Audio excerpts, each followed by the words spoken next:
Great barrier reef గురించి మనం ఎప్పుడు వింటూ ఉంటాం. 1981లోనే యునెస్కో వాళ్ళు గ్రేట్ బ్యారియర్ రీఫ్ని వరల్డ్ హెరిటేజ్ సైట్గా గుర్తించారు.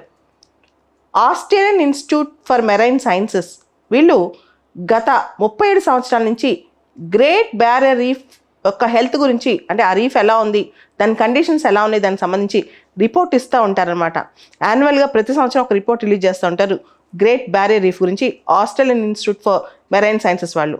ఆస్ట్రేలియాకి నార్త్ ఈస్ట్న గ్రేట్ బ్యారియర్ రీఫ్ ఉంది, అంటే ఈశాన్యంగా గ్రేట్ బ్యారియర్ రీఫ్ ఉందన్నమాట. ఇది దాదాపు 3,48,000 చదరపు కిలోమీటర్ల విస్తీర్ణంతో చాలా పెద్ద రీఫ్ ప్రపంచంలో.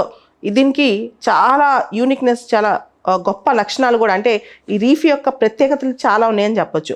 ముఖ్యంగా ఇక్కడ 400 రకాల కోరల్స్ ఉన్నాయి, 1,500 జాతుల ఫిషెస్ ఉన్నాయి, 4,000 రకాల మొలస్కా జీవులు ఉన్నాయి. తర్వాత చాలా గొప్ప సైంటిఫిక్ ఇంట్రెస్ట్ కూడా ఈ రీఫ్ మీద అందరికీ ఉంటుంది అనమాట. రీసెంట్గా మనం చూస్తే కనుక కొన్ని ఎక్స్టింక్ట్ అయ్యే జాతులు కూడా, డ్యూగాంగ్ అనే సీకౌ జాతులు, తర్వాత గ్రీన్ టర్టిల్స్, అరుదైన అంతరించిపోయే జాతులు కూడా ఈ గ్రేట్ బ్యారియర్ రీఫ్లో చాలానే ఉన్నాయన్నమాట. అంటే ఇది బయోడైవర్సిటీకి చాలా ఇంపార్టెంట్, సైంటిఫిక్ క్యూరియాసిటీ రైజ్ చేయడానికి. తర్వాత కోరల్స్ కూడా ఇది చాలా ఇంపార్టెంట్. తెలుగులో మనం వింటుంటాం కదా పగడపు దీవులు అని చెప్పి, అలాంటిది అనమాట.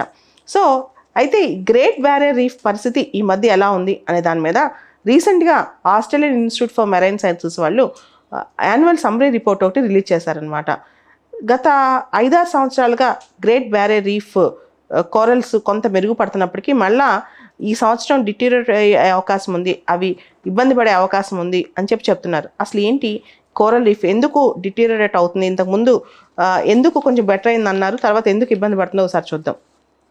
2016-17 సంవత్సరంలో అప్పట్లో ఉన్న చర్చల ప్రకారం ఈ coral reefs, great barrier reef ఉంది కదా, ఈ రీఫ్ మెరైన్ హీట్ వేవ్స్ వల్ల, తర్వాత కోరల్ బ్లీచింగ్ వల్ల, తర్వాత star fish, crown of thorns star fish వచ్చి ఈ కోరల్స్ని తినేయటం వల్ల, సైక్లోన్ డ్యామేజ్ వల్ల, వీటన్నిటి వల్ల గ్రేట్ బ్యారియర్ రీఫ్ దెబ్బతింటుందని, అక్కడ చాలా డ్యామేజ్ జరుగుతుందని చెప్పి సైంటిస్టులు 2016-17లో చాలా వాపోయారనమాట.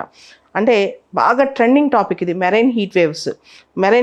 జనరల్గా హీట్ వేవ్స్ అని మనం చదువుతుంటాం కదా వడగాళ్ళని, అలా మెరైన్ హీట్ వేవ్స్ అనమాట. మెరైన్ హీట్ వేవ్స్ వల్ల, తర్వాత కోరల్ బ్లీచింగ్ వల్ల, crown of thorns star fish, ఈ రకమైన స్టార్ ఫిష్ కోరల్స్ని తింటూ ఉంటుంది అనమాట.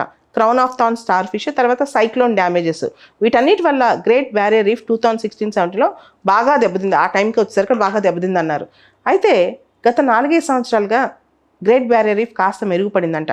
దానికి ప్రధానమైన కారణం లానినా కండిషన్ అంటే అక్కడ వెదర్ కాస్త క్లైమేట్ చల్లగా ఉండటం వల్ల, దానిలో వాటర్లో అంత హీట్ లేకపోవడం వల్ల కోరల్స్ బతికాయి అన్నమాట.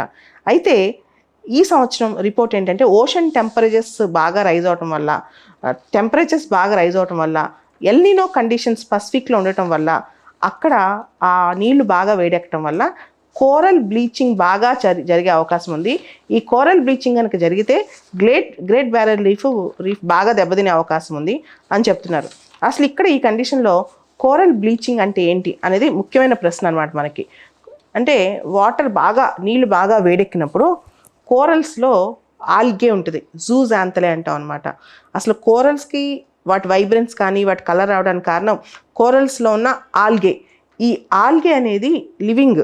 ఈ ఆల్గే ఏం చేస్తుందంటే ఎప్పుడైతే బాగా నీళ్లు వేడెక్కుతాయో ఎల్నినో కండిషన్స్ వల్ల, ఓషన్ టెంపరేచర్స్ రైజ్ అవడం వల్ల, దీనిలో జూజాంథలే బయటకు వచ్చేస్తుంది కోరల్లోంచి.